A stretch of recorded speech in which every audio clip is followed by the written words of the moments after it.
এর হাত থেকে দেশকে মুক্ত করবার জন্য এখন থেকে যা আছে তাই দিয়ে নামতে হবে। আর দেশের জনগণই আমাদের শক্তি, জনগণকে নিয়েই আমাদের এগিয়ে যেতে হবে। সে তো টাকার অভাব নাই, সে তো গরিবের টাকা লুট করে নিয়ে রক্ত চুষে খেয়ে এখন বিদেশে পত্রপত্রিকা হায়ার করে সেখানে নানা ধরনের অপপ্রচার ছড়াচ্ছে।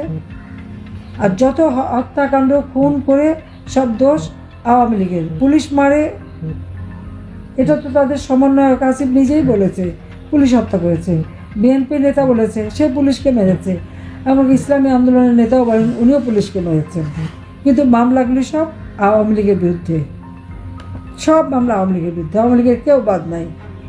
তো কত মামলা, আমার মনে হয় যত মামলা দিয়েছে তার একটা হিসাব বের করলে ইউনূসের নাম ওই গিনিস বুক অফ রেকর্ডে যাবে, যে সে কত মানুষের বিরুদ্ধে কত মামলা করতে পারে, একটা দলকে ঘায়াল করার জন্য কি কত হাজার হাজার কর্মী নেতাকর্মীকে জেলে পুরতে পারে, এবং কত লক্ষ নেতাকর্মী মানুষের বিরুদ্ধে মামলা দিয়ে আসামি করতে পারে।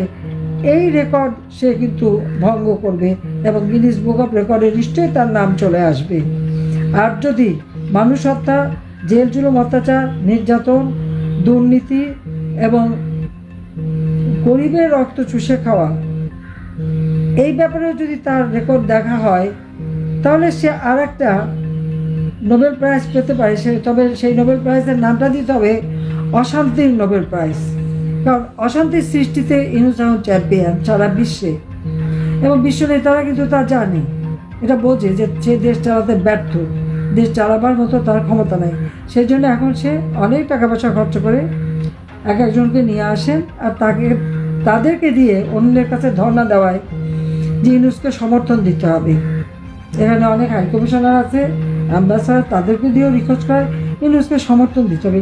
কেন? ইউনূসকে নাকি মাথায় করে এনে ক্ষমতায় বসিয়েছে। সে তো সেখানে বললেও সে সূক্ষ্ম পরিকল্পনা করে শেখ হাসিনাকে ক্ষমতার থেকে হটিয়ে দিয়ে নিজে ক্ষমতা এসেছে। বিল ক্লিন্টনের ফাউন্ডেশনে বললো এটা সম্পূর্ণটাই তার সেই সূক্ষ্ম পরিকল্পনা, অর্থাৎ ম্যাটিকুলাস ডিজাইন করা পরিকল্পনা। কোনো নেতা নাই, ছাত্র জনতা কিছু নাই। আবার সুইজারল্যান্ডে ডাভোসে ওয়ার্ল্ড ইকোনমিক ফোরামে যে বলে যে আমি কিছুই জানতাম না, উনি নাকি কিছুই জানতো না, ওনাকে নাকি সবাই ধরে এনে ক্ষমতায় বসিয়েছে। তো যারা ধরে এনে ক্ষমতায় বসিয়েছে, তার দেশের যে সর্বনাশটা করেছে, এটা কি তারা একবার চিন্তা করতে পারে? দারিদ্রের হার যেটা আমি 18% কমিয়েছিলাম, নিশ্চয় এটা এখন 19-20 চলে আসছে।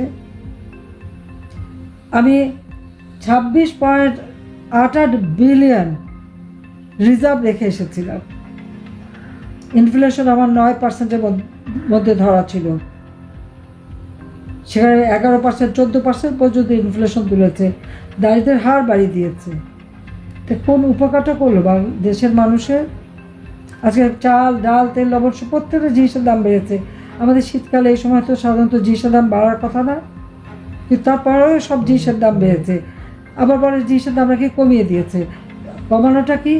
প্রত্যেকটা মিডিয়া, রেডিও, টেলিভিশন, পত্রিকা, সব জায়গায় ইউনূসের এজেন্ট বসা, এবং তাদেরকে থ্রেট করা হয়, এবং সেখানে মালিকানাও কেড়ে নেওয়া হয়েছে।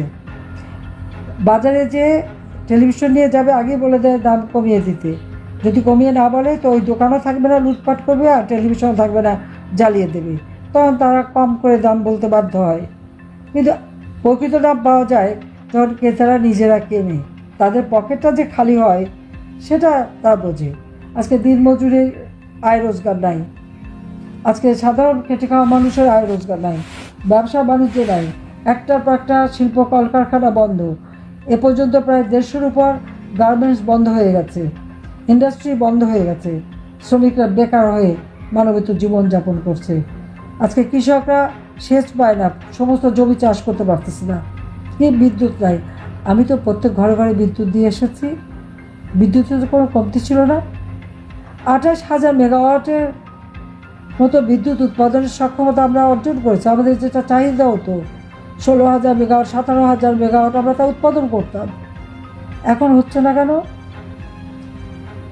বিদ্যুৎ তৈরি করার জন্য যে উপকরণ কেনা, সেটা অর্থ তো বাজেটে ধরা ছিল, সে টাকা গেল কোথায় তার জবাব দিতে হবে তাকে, সে জবাবও তাকে দিতে হবে।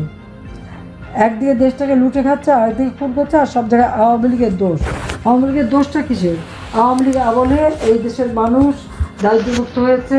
আওয়ামী লীগের আমলে এদেশের মানুষ দুবেলা কেন 3 বেলা 4 বেলা খাবার সুযোগ পেয়েছে। আওয়ামী লীগের আমলে এদেশের মানুষের বিনা পয়সা ওষুধ পাচ্ছে কমিটি ক্লিনিকের মাধ্যমে, চাকরি পেয়েছে, কাজ পেয়েছে, ফ্রিল্যান্সিং করতে পেরেছে, স্যাটেলাইট বঙ্গবন্ধু 1 উৎক্ষেপণ করে দিয়ে মানুষকে আমরা সুযোগ করে দিয়েছি, প্রযুক্তি শিক্ষা দিচ্ছি। সব দিক থেকে দেশ এগিয়েছিল। সারা বিশ্ব বাংলাদেশকে উন্নয়নের রোল মডেল হিসেবে চিহ্নিত করতে হয়। সেখানে এরা প্রত্যেকটা জিনিস জ্বালিয়ে পুড়িয়ে ছারখার করেছে। জ্বালিয়ে পুড়িয়ে ছারখার করে বলে গাঁজা বানিয়েছি। গাঁজার চিত্রটা আর বাংলাদেশের এই ইউনুস ক্ষমতা আসার আগের চিত্র দ্বারাই জ্বালাও পোড়াও, মেট্রো রেল, এক্সপ্রেসওয়ে, বিটিভি ভবন থেকে শুরু সব যে আগুন দিয়ে পুড়িয়েছে, সারা দেশ যে আগুনে জ্বলছে, ঠিক তার আগে ওই 7ই জুলাইয়ের আগে বাংলাদেশের চিত্রটা একটু তুলনা করে দেখুক তো, ইউনুসটা বলবেই। আর ইউনুসের বিচার ইনশাআল্লাহ সে বিচারও করবো। দেশের মানুষের অর্থ সম্পদ লুটে দিয়ে হত্যা করে বাংলাদেশটাকে একটা শ্মশানে পরিণত করে আজকে সে বেশ সুখে বাস করে এখন আর নিজের বোধহয় আত্মবিশ্বাস কমে গেছে। এখন এর কাছে ধর্ণা দেয়, ওর কাছে ধর্ণা দেয়, তাকে যেন একটু সমর্থন দেয়। এটাই হচ্ছে তার চরিত্র। সবাই তোমরা ভালো থাকো, সুস্থ থাকো, এবং সবাই যারা আছেন মুরব্বী সবাইকে আমরা বলবো ভালো থাকেন, সুস্থ থাকেন। ইনশাআল্লাহ জয় আমাদের হবে, মনোবল রেখে চলতে হবে। জয় বাংলা, জয় বঙ্গবন্ধু।